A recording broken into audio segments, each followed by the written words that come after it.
чух от някъде от медии, че ще имате песен с Джена. Това вярно ли е, грешно ли е?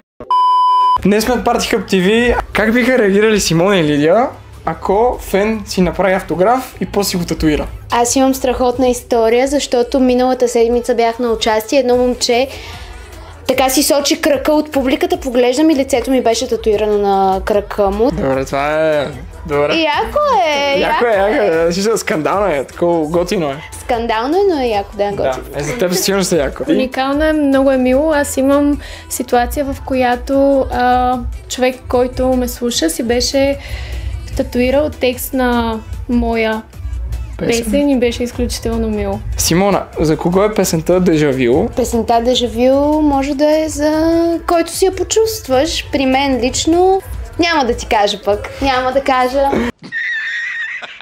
А те да питам, песента Водка с текила, откъде се инспирира за нея или може да кажеш нещо за нея? Песента беше планирана да носи точно това лятно настроение, което носи целта и се радваме, че се слуша навсякъде цяло лято. Чух от някъде от медии, че ще имате песен с Джена. Това вярно ли е, грешно ли е? За жалост няма да имаме Няма ли? песен с Джена.